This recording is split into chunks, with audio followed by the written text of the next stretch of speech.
இது ஃபர்ஸ்ட் மலேசியாவின் செய்திகள் உங்களுக்காக.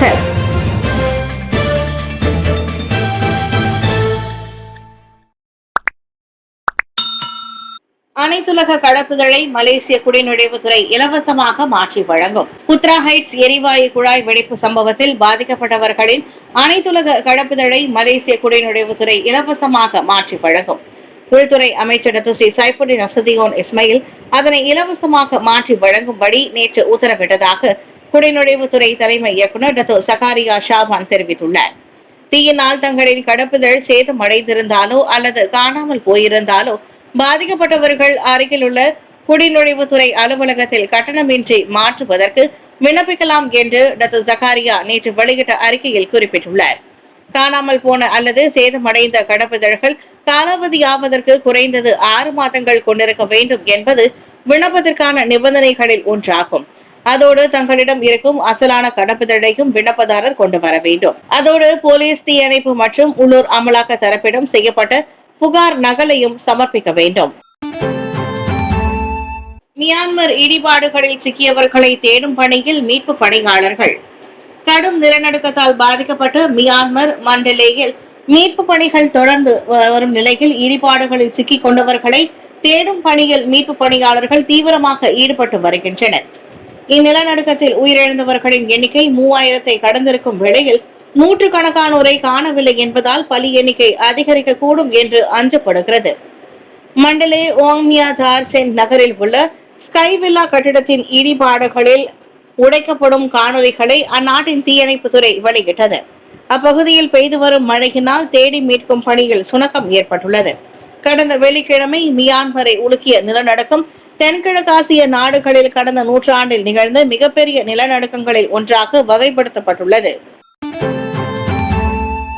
அமெரிக்க வரி விதிப்பை கடுமையாக பார்க்கிறது மலேசியா. அமெரிக்காவிலிருந்து இறக்குமதி செய்யப்படும் அனைத்து பொருட்களுக்கும் அடிப்படை வரி விதிப்பு 10 விழுக்காடு அதிகரிக்கப்பட்டிருக்கும் விவகாரத்தை மலேசியா கடுமையாக பார்க்கிறது. எனவே சுதந்திரமான மற்றும் நியாயமான வர்த்தக கொள்கைகளுக்கு முன்னுரிமை அளிக்கும் தீர்வை காணும் வகையில் முதலீடு, வாணிபம் மற்றும் தொழில்துறை அமைச்சு மித்தி அமெரிக்க அதிகார தரப்புடன் துல்லியமாக பேச்சுவார்த்தையை நடத்தி வருகிறது. அமெரிக்காவின் புதிய வரி விதிப்பு பல நாடுகளை பாதித்து வரும் அதே வேளையில் வர்த்தகம் மற்றும் உலக பொருளாதார வளர்ச்சியில் தாக்கங்களை ஏற்படுத்தக்கூடிய சாத்தியத்தை கொண்டுள்ளதாக நேற்று வெளியிட்ட அறிக்கை ஒன்றில் மிட்டி கூறியது. அது மட்டுமின்றி உலகளாவிய வர்த்தக போரை அடுத்து மலேசியாவிலிருந்து ஏற்றுமதி செய்யப்படும் பொருட்களுக்கும் 24 விழுக்காடு பரஸ்பர வரியை அமெரிக்கா விதிப்பதாக அவ்வறிக்கையில் குறிப்பிடப்பட்டுள்ளது. மலேசியாவின் மீதான பாதிப்பை கருத்தில் கொண்டு அண்மையில் அமைச்சரவையில் அங்கீகரிக்கப்பட்ட தேசிய புவி பொருளாதார கட்டுப்பாட்டு மையம் NGCC அமெரிக்க அறிவிப்பின் தாக்கத்தை மதிப்பிடும் என்று அமைச்சு விவரித்துள்ளது. ஜொஹூரில் 73 பேர் தற்காலிக நிவாரண மையத்தில் தங்க வைக்கப்பட்டுள்ளனர். வெள்ளம் காரணமாக ஜொஹூர், ரெங்காம், கம்போங் தெங்காவில் உள்ள 29 குடும்பங்களை சேர்ந்த 73 பேர் ஸ்ரீகம்போங் தெங்கா தேசிய பள்ளியின் தற்காலிக நிவாரண மையத்தில் தங்க வைக்கப்பட்டுள்ளனர். இரவு தொடங்கி பெய்த கனமழையின் காரணமாக வீடுகளில் வெள்ளத்தில் மூழ்கியதால் முதியவர்கள் மற்றும் மாற்றுத்திறனாளி ஒருவர் உட்பட பாதிக்கப்பட்ட அனைவரும் தற்காலிக நிவாரண மையத்தில் அடைக்கலம் நாடி உள்ளனர். அதிகாலை மணி 3:10க்கு அவசர அழைப்பு கிடைத்தவுடன் 5 உறுப்பினர்கள் வெள்ளம் ஏற்பட்ட இடத்திற்கு விரைந்ததாக ரெங்காப் தீயணைப்பு மற்றும் மீட்புத்துறையின் நடவடிக்கை 2வது மூத்த அதிகாரி இஸ்மாயில் மமாட் தெரிவித்தார். வீடுகளில் அகப்பட்டுக் கொண்ட 88 பேர் படகு மூலம் வெற்றிகரமாக மீட்கப்பட்டு தற்காலிக நிவாரண மையத்தில் தங்க வைக்கப்பட்டனர். எரிவாயு குழாய் வெடிப்பு புவியியல் ரீதியில் சில ஆய்வுகளை மேற்கொள்வது அவசியம். எரிவாயு குழாய்களில் ஏற்படும் வெடிப்பு அல்லது கசிவுகள் இயற்கைக்கும் மனிதர்களின் பாதுகாப்பிற்கும் சில பாதிப்புகளை ஏற்படுத்தக்கூடியது. குழாய்களிலிருந்து வெளியேறும் ரசாயன வாயு இயற்கையில் சில மாசுபாடுகளை ஏற்படுத்துவதுடன் மக்களின் நலனிற்கு பாதிப்பையும் ஏற்படுத்துகின்றது. இந்நிலையில் சுபாஞ்சயா புத்ரா ஹைட்ஸில் நிகழ்ந்த எரிவாயு குழாய் வெடிப்பு சம்பவத்தை தொடர்ந்து பாதிக்கப்பட்ட அப்பகுதி மக்கள் தங்கள் வீடுகளுக்கு செல்ல அனுமதிக்கப்படுவதற்கு முன்னதாக புவியியல் ரீதியில் சில ஆய்வுகளை மேற்கொள்ள வேண்டும் என்கிறார் புவியியலாளர் நிக்கோலஸ் ஜேக்கப். பொதுவாகவே எரிவாயு குழாய்கள் கரையோர பகுதிகளில் அமைக்கப்பட்டிருப்பதாக மக்கள் நினைத்திருப்பர். ஆனால் எதிர்பாரா விதமாக வீடமைப்பு பகுதியில் அமைக்கப்பட்டிருந்த எரிவாயு குழாயின் வெடிப்பு மக்கள் மத்தியில் பெரும் அச்சத்தை ஏற்படுத்தியதுடன் பல பொருள் சேதங்களையும் ஏற்படுத்தியுள்ளது. இந்நிலையில் பாதிக்கப்பட்ட அப்பகுதி மக்கள் எவ்வித அச்சங்களும் குழப்பங்களும் இன்றி மீண்டும் தங்கள் வீடுகளுக்கு திரும்ப சம்பந்தப்பட்ட தரப்பினர் சில செயல்பாட்டு விதிமுறைகளை அமைக்க வேண்டும் என்று புவியியலாளர் நிக்கோலஸ் ஜேக்கப் கூறினார். எரிவாயு குழாய் அமைக்கப்பட்டிருக்கும் பகுதியை சுற்றிலும் திட்ட மேம்பாட்டிற்கான வழிகாட்டலை கட்டாயம் அமைக்க வேண்டும் என்றும் அவர் வலியுறுத்தினார். 10 விழுக்காடு அடிப்படை வரி விதிப்பை அறிமுகப்படுத்தும் ட்ரம்ப். அமெரிக்க அதிபர் டொனால்டு ட்ரம்ப் அனைத்து நாடுகளுக்கும் 10 விழுக்காடு அடிப்படை வரி விதிப்பை அறிமுகப்படுத்துவதாக வியாழக்கிழமை அறிவித்தார். அதில் மலேசியா உட்பட சில நாடுகளுக்கு உயர் வரி விகிதம், அதாவது 24 விழுக்காடு வரை விதித்துள்ளார். கனடா மற்றும் மெக்சிகோவை தவிர இதர அனைத்து நாடுகளுக்கும் குறைந்தபட்ச அடிப்படை வரி 10 விழுக்காடு விதிக்கப்பட்டிருப்பதாக டொனால்டு ட்ரம்ப் தெரிவித்துள்ளார். வர்த்தக மீறல்களில் மோசமானவை என்று ட்ரம்ப் கருதும் நாடுகளுக்கு அதிக வரி விகிதம் விதிக்கப்படவிருக்கிறது. உள்நாட்டு உற்பத்தி துறையை ஊக்குவிப்பது, அரசாங்க வருமானத்தை அதிகரிப்பது, வர்த்தகத்தில் மோசடியை தடுப்பது ஆகியவற்றின் மூலம் தங்களின் பொருளாதாரத்தை மேம்படுத்த உதவுவதை இந்த புதிய பொருளாதார முயற்சி நோக்கமாக கொண்டுள்ளதாக ட்ரம்ப் கூறினார். வெள்ளை மாளிகை செய்தியாளர்களுக்கு வழங்கிய பல ஆவணங்கள் ட்ரம்ப் விதித்த சில பரஸ்பர கட்டண விகிதங்களை காட்டுகின்றன.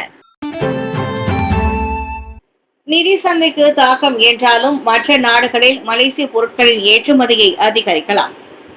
அமெரிக்க அதிபர் டொனால்டு டிரம்பின் புதிய வரி விதிப்பு அமெரிக்காவிற்கான மலேசியாவின் ஏற்றுமதிக்கு பெரும் சவாலாக இருக்கும் சாத்தியம் உள்ளது.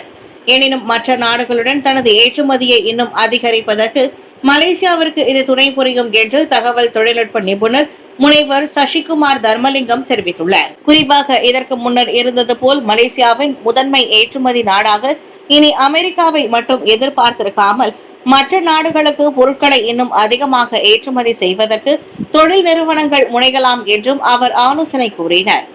இப்புதிய வரி அறிமுகத்தால் மலேசியாவில் தயாரிக்கப்பட்டு வெளிநாட்டிற்கு ஏற்றுமதி செய்யக்கூடிய பொருட்களின் தேவை குறைவதற்கான சாத்தியங்கள் இனி அதிகரிக்கலாம் என முனைவர் சசிகுமார் தர்மலிங்கம் கூறினார். இவ்வாறு ஏற்றுமதி செய்யும் பொருட்களுக்கு பாதிப்பு ஏற்பட்டால் உள்நாட்டில் அப்பொருட்களை தயாரிக்கக்கூடிய நிறுவனங்கள் அதன் உற்பத்தியை குறைத்துக் கொள்ள நேரிடும் என்றும் அவர் விவரித்தார். டிரம்பின் 10 விழுக்காடு அடிப்படை அல்லது பரஸ்பர வரி விதிப்பு அறிமுகத்தால் மலேசியா உட்பட சில நாடுகளுக்கு உயர் வரி விகிதமாக 24 விழுக்காடு வரை விதிக்கப்பட்டுள்ளது. இன்று தொடங்கி 3 நாட்களுக்கு 20 லட்சம் வாகனங்கள் நெடுஞ்சாலையை பயன்படுத்தலாம். நோன்பு பெருநாள் விடுமுறைக்கு பின்னர் சொந்த ஊர்களுக்கு சென்ற மக்கள் தலைநகருக்கு திரும்ப உள்ளதால் இன்று தொடங்கி அடுத்த 3 நாட்களுக்கு தினசரி 20 லட்சம் வாகனங்கள் நெடுஞ்சாலையை பயன்படுத்தலாம் என்று பிளஸ் மலேசிய நிறுவனம் கணித்திருக்கிறது. ஏப்ரல் 4, 5 மற்றும் 6ஆம் தேதிகளில் கோலாலம்பூருக்கு அதிகமானோர் பயணிக்கலாம் என்று எதிர்பார்க்கப்படுகிறது. போக்குவரத்து அதிகரிக்கும் என்று கணிக்கப்பட்டிருப்பதால் பிளஸ் செயலியில் உள்ள மை பிளஸ் டிடிஏ எனும் பயண அட்டவணையை பின்பற்றி பயணங்களை திட்டமிடுமாறு நெடுஞ்சாலை பயனர்களுக்கு பிளஸ் அறிவுறுத்தி இருக்கிறது. நெடுஞ்சாலை பயனர்கள் தங்கள் பயணங்களை மிகவும் எளிதாக திட்டமிட உதவும் வகையில் மை பிளஸ் டிடிஏ பயண அட்டவணை வடிவமைக்கப்பட்டுள்ளதாக பிளஸ் கூறியது. மேலும் இந்த அட்டவணையை ஊக்குவிக்கும் வகையில் மை பிளஸ் டிடிஏவை முழுமையாக பயன்படுத்த தேர்ந்தெடுக்கப்பட்ட பயனருக்கு 20,000 ரிங்கிட் பரிசு தொகை வழங்கப்படும் என்று அந்நிறுவனம் தெரிவித்திருக்கிறது.